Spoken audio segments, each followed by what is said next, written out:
Indonesia tidak siap punya pemimpin sehebat Jokowi. Kita harus akui, Indonesia tidak siap punya pemimpin sehebat Presiden Jokowi. Tidak siap secara mental dan tidak siap secara politis. Politisi kita tidak siap, pers kita tidak siap, para aktivis kita tidak siap. Bahkan kalangan seniman dan budayawan yang kita anggap berwawasan luas dan punya perspektif kemanusiaan yang jernih juga tidak siap. Politisi kaget dan melihat hadirnya figur Jokowi sebagai fenomena yang langka di dunia perpolitikan di Indonesia. Politik itu kotor, tapi kok ada politisi bersih yang bisa masuk gelanggang. Kalau istilahnya Pak Bambang Pacul, Jokowi ini Korea jenis yang berbeda. Mungkin Korea hibrida. Pers dan media kita tidak siap dan cenderung menjadi kikuk dengan hadirnya pemimpin seperti Pak Jokowi. Kalangan pers yang punya jargon bad news is a good news jadi bingung menjual berita mereka. Nulis soal Jokowi isinya baik semua, padahal berita baik tidak menjual. Lalu bagaimana mau untung? Kalau sudah begitu, mau tidak mau media harus membuat pilihan. Jadi juru berita pesanan atau menyulap berita baik menjadi seburuk-buruknya. Para aktivis juga tidak siap menghadapi pemimpin seperti Pak Jokowi. Aktivis kan tugasnya mengkritisi. Kalau bahan yang dikritisi tidak cukup untuk dikritisi, lah terus mau mengkritisi apanya? Akhirnya jadi sama seperti media. Kalau mau tetap dibilang aktivis, ya melayani jasa kritik dan demo pesanan saja. Ini aktivis apa hiperaktivis sih? Nggak perlu demo kok harus demo. Kalau aktivis jalanan melayani pesanan mungkin masih masuk akal. Lah ini aktivisnya mahasiswa.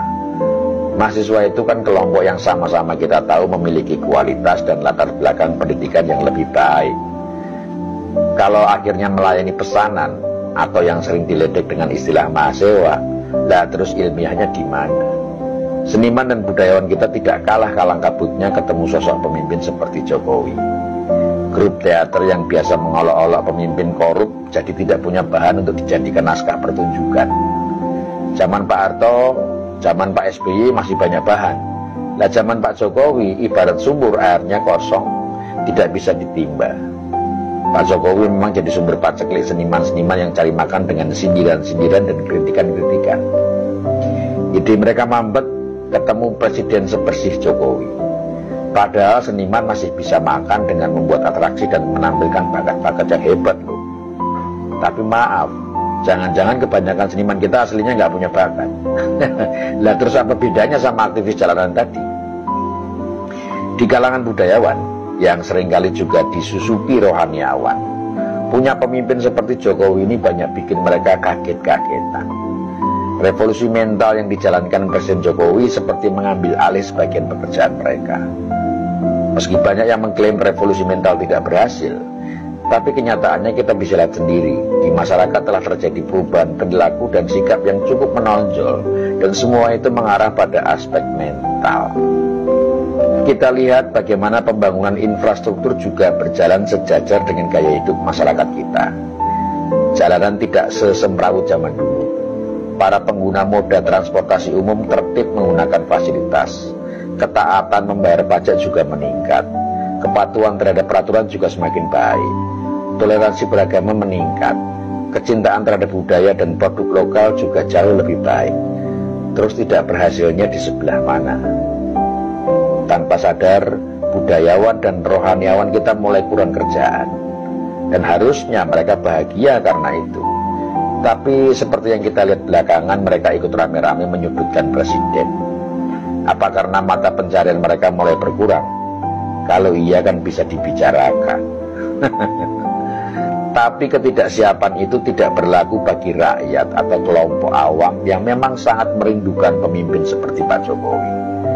Sejak Pak Jokowi menjabat di tahun 2014 sampai hari ini, kepercayaan, kebanggaan, dan rasa cinta rakyat Indonesia kepada pemerintah, terutama presidennya, sangat tinggi.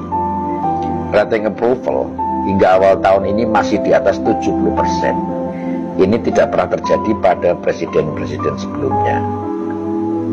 Kalau kita lihat di media, saat kunjungan ke berbagai daerah, kita melihat masyarakat dengan tulus mengekspresikan kecintaannya kepada presiden.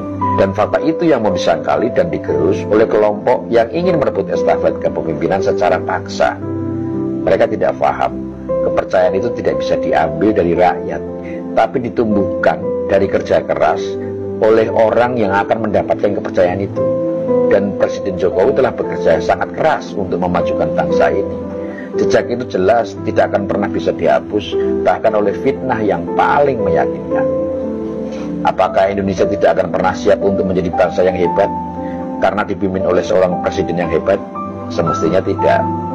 Kalau kita semua mau mengedepankan kecerdasan dan kejernihan pikir, Indonesia yang dulu bernama Nusantara pernah menjadi bangsa yang besar di mata dunia. Lalu sekarang kita ingin dibangkitkan kembali menjadi jauh lebih besar lagi. Tapi hanya karena segelintir orang yang merasa dirugikan karena kehilangan nafkah dan kekuasaan, lalu menghasut kita untuk melawan kebangkitan itu dan kita mau mengikutnya. Hanya mereka yang tidak peduli pada kedaulatan bangsa dan negara yang tidak ingin Indonesia menjadi hebat. Hanya mereka yang tidak bisa berbuat sesuka hati, yang tidak siap memiliki pemimpin yang hebat. Dan mereka itu sesungguhnya tidak banyak jumlahnya. Kalau rakyat berdaulat, maka mereka hanya bagaikan beberapa ekor lalat yang dengan mudah bisa disikat. Semoga bermanfaat.